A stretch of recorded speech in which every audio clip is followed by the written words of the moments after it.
Hola, mi nombre es María Rocha. Junto con mi compañero Daniel Contreras vamos a hablar del sistema genital femenino. Somos estudiantes de primer semestre de la licenciatura de médico, cirujano y partero del Centro Universitario de Tlajumulco de Zúñiga de la Universidad de Guadalajara.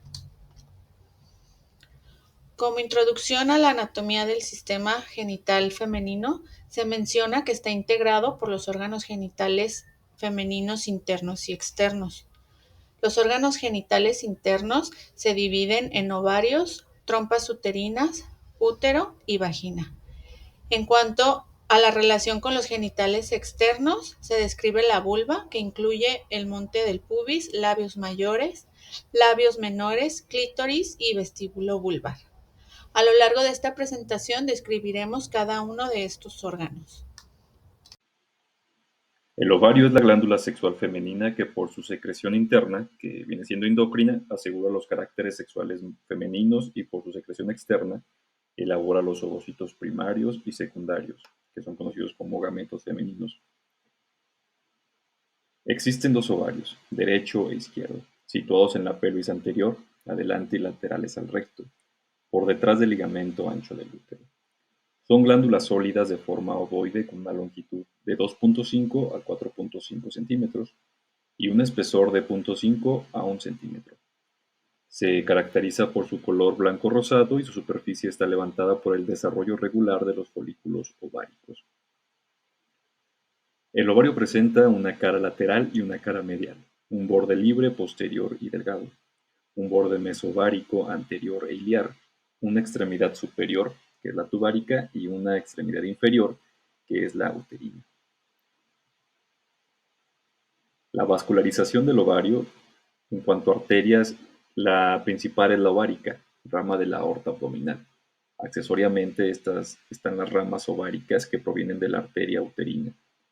La irrigación venosa se realiza a través de una compleja red de vénulas enrolladas en espiral que forman un pseudoplexo, que drenan en la vena ovárica.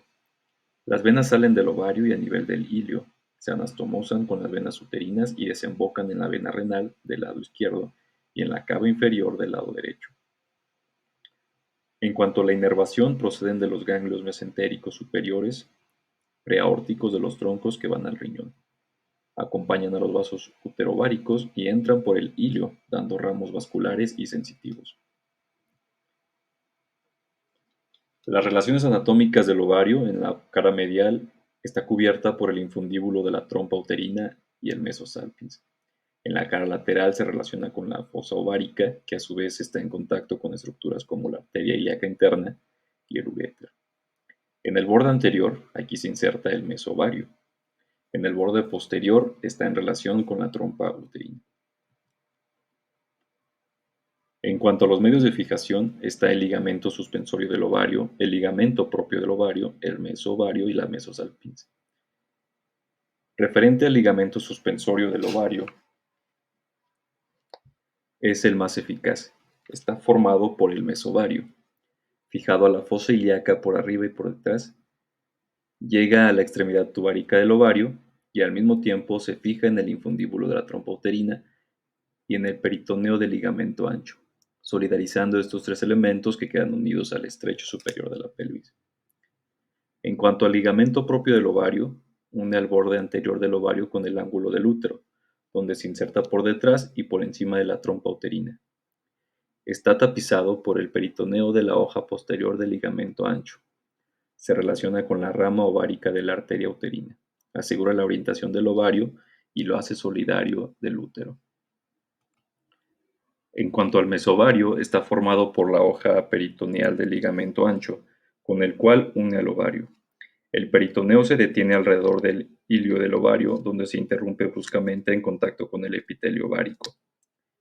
Esta disposición es tal que el ovario es un órgano intraperitoneal, no tapizado por peritoneo. Está pues desperitonizado, en contacto con los órganos intraabdominales tapizados por peritoneo. Las hemorragias que pueden originarse en la superficie caen directamente en la cavidad peritoneal. Las células cancerosas pueden partir de esa superficie o fijarse en ellas provenientes de otros cánceres abdominales, ya sea como estómago o intestino grueso. En el mesovario se encuentran los vasos y los nervios del ovario. Estos diferentes ligamentos dejan al ovario móvil, pues convergen hacia su hilio. El ovario acompaña al útero grávido cuando éste asciende hacia la cavidad abdominal y vuelve a su lugar después del parto. Quirúrgicamente, la tracción sobre el ovario permite llevarlo bastante lejos de su posición normal. En cuanto a la mesosalpinx, formado por las dos hojas anterior y posterior del peritoneo, se extiende desde el borde mesovárico anterior al infundíbulo de la trompa uterina, asegurando un contacto íntimo entre la trompa y el ovario. Esta contiene los vasos principales del ovario y las fibras nerviosas. La anatomía funcional del ovario es que elabora el ovocito secundario, a partir de los folículos ováricos maduros o de Graf. Un folículo llega a la madurez en cada ovario alternativamente al parecer cada 2 meses. El ovocito secundario liberado durante la ovulación es captado por las fimbrias del infundíbulo de la trompa uterina y guiado hacia su interior a través del orificio abdominal de la trompa. Su destino es ser fecundado o no. De manera alternativa, durante el ciclo menstrual se produce la secreción interna. Primero la producen los folículos, luego los cuerpos amarillos o lúteos, que liberan distintas hormonas como estrógenos y progesterona, hacia la sangre, que son responsables de los caracteres femeninos secundarios desde la pubertad. Durante el periodo fértil aseguran la sucesión de los periodos menstruales, así como la implantación del ovocito fecundado y el curso del embarazo.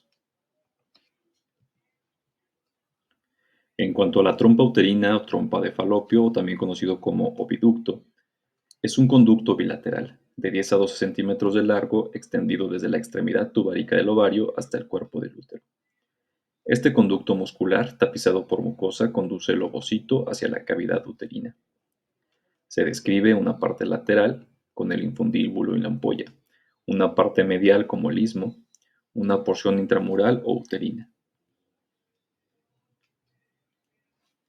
Pasemos a la descripción del infundíbulo, que es el extremo más distal de la trompa uterina, es móvil, tiene forma de embudo, orientado hacia abajo, atrás y medialmente. Desde el extremo distal emergen las fimbrias, con aspecto de digitaciones radiadas de 1 milímetro de diámetro, orientadas hacia la cara medial del ovario. La fimbria más larga y desarrollada llega a unirse con el ovario. Es la fimbria ovárica. Se encuentra sobre el ligamento infundíbulo ovárico.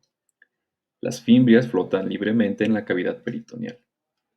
El interior de la trompa uterina está abierta a la cavidad peritoneal. Pasemos ahora a la ampolla. Corresponde a los 2/3 laterales de la trompa uterina. Es la porción más larga, aproximadamente 5 centímetros de largo, se va estrechando hacia su parte medial para continuarse con el istmo. Cabe resaltar que los ovocitos secundarios expulsados por el ovario suelen ser fecundados en esta porción. En cuanto al istmo, corresponde al tercio medial de la trompa uterina. Es la parte rectilínea y menos móvil. Mide 3 centímetros de largo y entre 1 a 5 milímetros de diámetro. En cuanto a la porción uterina o intramural, se aloja en el espesor de la pared del útero, a nivel del cuerpo, atravesando el músculo uterino, que es el miometrio, dejando el orificio uterino de la trompa. Mide 1 centímetro de longitud y 1 milímetro de diámetro. Los medios de fijación de la trompa uterina está contenida en el ligamento ancho, que es la imagen que observamos en color verde. Sin embargo, queda móvil y sigue los desplazamientos del útero, en embarazo y en la retroversión. En cuanto a la vascularización e inervación de la trompa uterina o salpinge, la irrigación arterial proviene tanto de la arteria uterina, 2/3 mediales, como de la arteria ovárica, en el tercio lateral. El plexo uterino drena los 2/3 mediales de la trompa uterina hacia la vena ilíaca interna, mientras que el plexo pampiniforme drena el tercio lateral. El plexo pampiniforme drena en las venas ováricas, que posteriormente desembocan en la vena renal en el lado izquierdo y en la vena cava inferior en el lado derecho. Recibe la inervación parasimpática de C2 a S4 a través de los nervios esplácnicos de la pelvis. Inervación simpática de L1 a L2 a través del plexo uterovaginal, que proviene del plexo hipogástrico inferior. En cuanto a la inervación, recibe inervación parasimpática S2-S4 a través de los nervios esplácnicos de la pelvis, inervación simpática L1-L2 a través del plexo uterovaginal. La anatomía funcional de la trompa uterina consiste en conducir el ovocito secundario desde el ovario hasta el útero. Es una vía contráctil cuya secreción, que es el líquido tubárico, favorece la viabilidad del ovocito secundario, ya que proporciona nutrientes, electrolitos y proteínas. Allí es el sitio de la fecundación. Para continuar con el tema de aparato reproductor femenino, vamos a hablar del útero. El útero es un órgano muscular hueco localizado en la pelvis, generalmente en una posición de anteversión, destinado a recibir el ovocito fecundado, albergar al embrión y el feto durante la gestación y expulsarlo en el momento del parto. Tiene forma de cono aplanado de adelante hacia atrás, su base está orientada hacia arriba y su vértice truncado encaja en la parte superior de la cara anterior de la vagina. Su parte superior voluminosa constituye el cuerpo del útero, situado entre la vejiga urinaria por delante y el recto por detrás. Su parte inferior o cuello uterino es corto y casi cilíndrico y está situado en la parte superior de la vagina. La porción intermedia entre el cuerpo del útero y el cuello del útero es estrecha y se denomina istmo uterino. Vamos a describir cada una de las partes del útero, iniciando por el cuerpo uterino. Tiene una cara vesical, que es la cara anterior, y una cara intestinal, que es la cara posterior.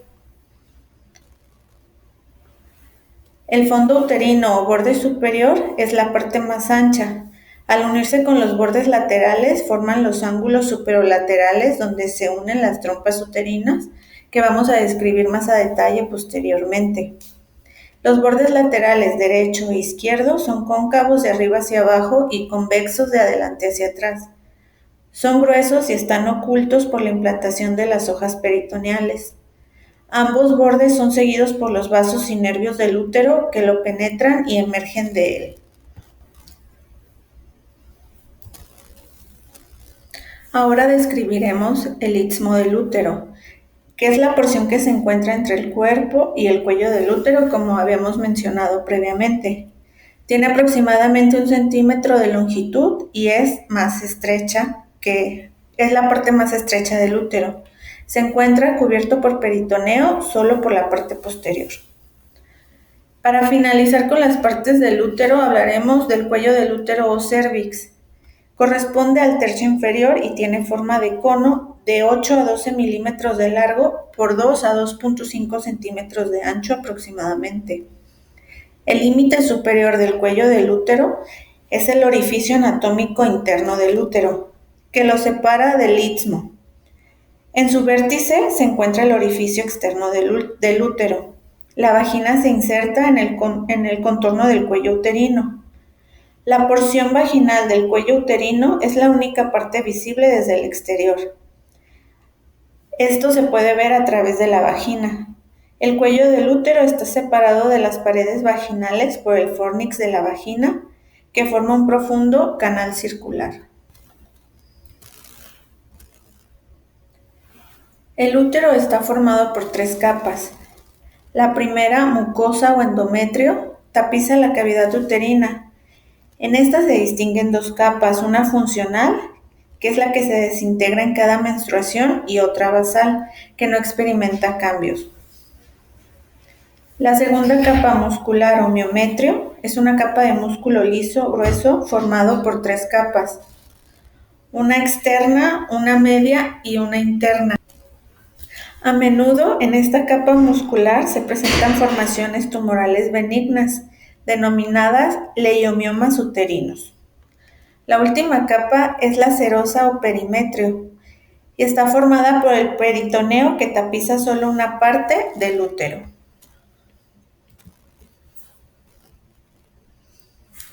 Existen varios medios de fijación del útero. El primero es el peritoneo. Se adhiere al útero en la cara vesical e intestinal del cuerpo del útero. llegando a los bordes laterales del mismo. Las hojas anterior y posterior del peritoneo quedan separadas una de la otra y se prolongan hasta las paredes laterales de la pelvis, formando a la derecha y a la izquierda el ligamento ancho del útero. Esta formación peritoneal envuelve a la trompa uterina y contiene los vasos del útero. Está atravesada en su base por los uréteres. Otro medio por el cual se fija el útero es el ligamento redondo del útero. Este lo une con la pared abdominal anterior. Se origina en la región superolateral del útero y se extiende a través del ligamento ancho hacia el conducto inguinal. Alcanza el anillo profundo del conducto inguinal y emerge por su anillo superficial para fijarse en el tejido adiposo y en la dermis del monte del pubis y en el tejido conectivo de los labios mayores.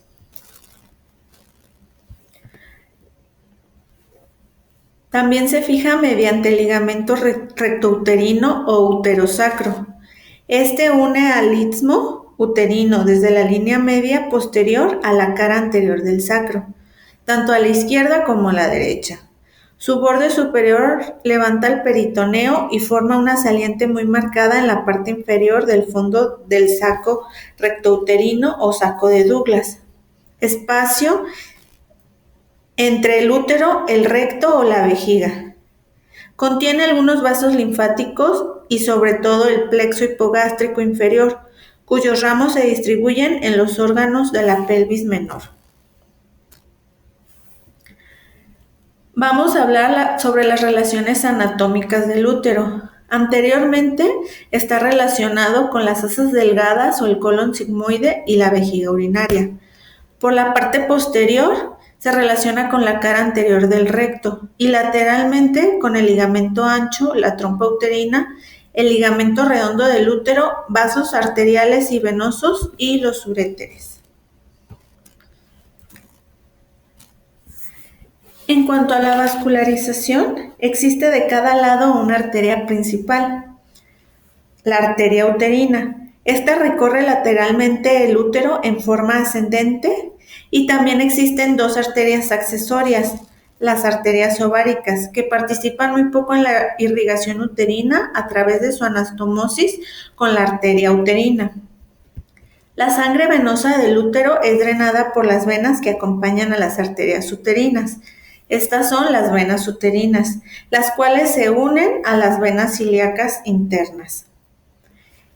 Con respecto a la vascularización, proviene del sistema nervioso autónomo de la médula sacra de S2 a S4 a través de los nervios esplácnicos de la pelvis. El útero también recibe ramos del plexo uterovaginal, originado del plexo hipogástrico inferior.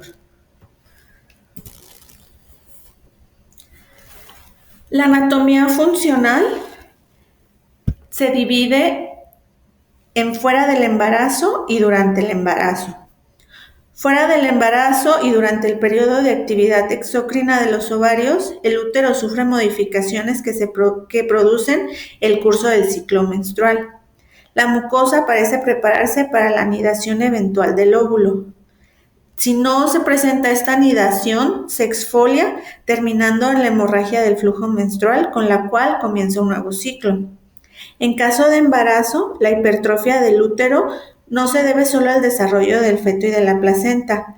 Las paredes se tornan más espesas mientras que el cuello se ablanda y la vascularización se hace considerable, pero todo vuelve a su estado habitual después del parto. Ahora hablaremos sobre las generalidades de la vagina. Es un órgano musculomembranoso impar que va desde el útero hasta la vulva, situado en la cavidad pélvica. Su dirección es oblicua hacia abajo y adelante. Cuando está vacía, la forma de la vagina es de un cilindro aplanado de adelante hacia atrás. Sus paredes están en contacto, salvo en la parte superior, donde el cuello del útero la separa y por debajo se abre el exterior de una hendidura elíptica denominado orificio vaginal. Su longitud varía con la edad En la adultez es aproximadamente de 8 centímetros. La pared de la vagina es fina y elástica y está constituida por 3 capas: la adventicia, el músculo liso y la mucosa.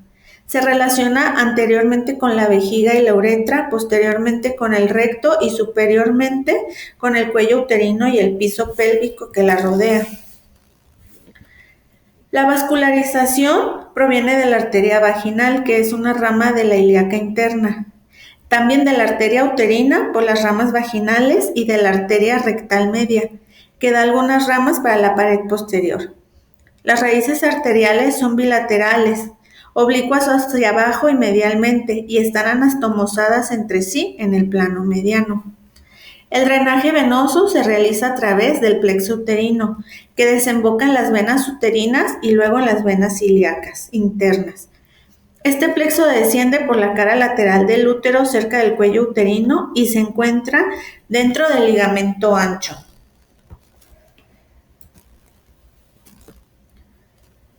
La inervación proviene del sistema vegetativo parasimpático, médula sacra S2 a S4, y llega a la vagina a través de los nervios esplácnicos de la pelvis. Y también recibe ramos simpáticos provenientes del plexo uterovaginal, originado a partir del plexo hipogástrico inferior. Para finalizar con la vagina, la anatomía funcional permite el flujo menstrual hacia el exterior del cuerpo. Recibe al pene durante el coito y durante el parto se expande considerablemente para permitir el paso del feto. Presenta múltiples glándulas que secretan líquido que ayudan a lubricar el área durante la excitación sexual, denominadas principalmente glándulas de Bartolino. Para finalizar el tema, hablaremos sobre los genitales externos femeninos.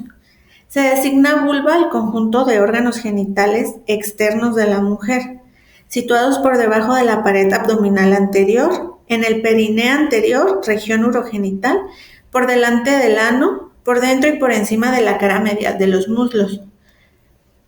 La vulva incluye el monte de Venus, las formaciones labiales, entre las cuales se abren la uretra y la vagina, y un aparato eréctil, además de las glándulas externas que complementan este conjunto.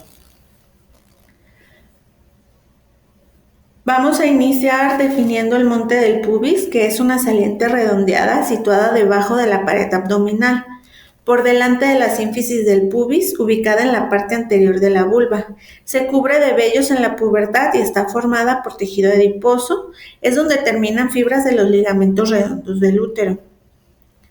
En cuanto a las formaciones labiales, son labios mayores y menores en número de 4, 2 de cada lado. Los labios mayores son 2 pliegues de piel y tejido graso que bordean la hendidura vulvar. Se extienden desde el monte de Venus hasta la parte posterior, donde se unen con los labios menores. Su función principal es proteger las estructuras internas de la vulva.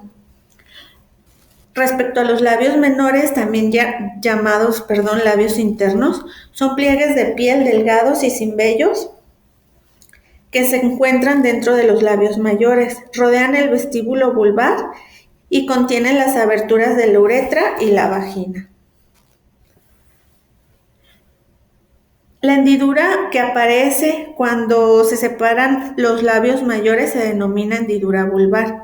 Dentro de la hendidura vulvar se encuentran los labios menores. En la parte anterior de la hendidura vulvar se halla el clítoris. El clítoris es el órgano eréctil femenino. Aparece como una elevación submucosa encima del vestíbulo. Las envolturas del clítoris están constituidas por la piel tapizada de una capa fibroelástica.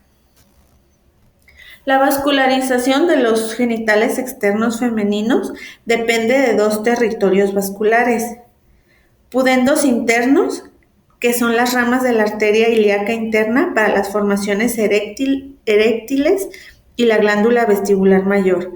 El clítoris dispone en particular de un sistema venoso dorsal profundo que llega a los plexos retropúbicos de Santorini. Y también dependen de la región inguinal, esto para las formaciones cutáneas y mucosas de la vulva, cuyos vasos son ramas de las arterias pudendas externas, que son a su vez ramas de los vasos femorales. En cuanto a la inervación, el nervio pudendo ramo del plexo sacro recoge y conduce impresiones sensitivas a través del nervio dorsal del clítoris y de los nervios labiales posteriores, que se encuentran en los labios mayores. Por su parte, la inervación sensitiva del tercio anterior de los labios mayores depende del nervio ilioinguinal. Nervios vasomotores acompañan a las arterias que irrigan las formaciones eréctiles. Y esto sería todo respecto a este tema. Agradecemos mucho la atención.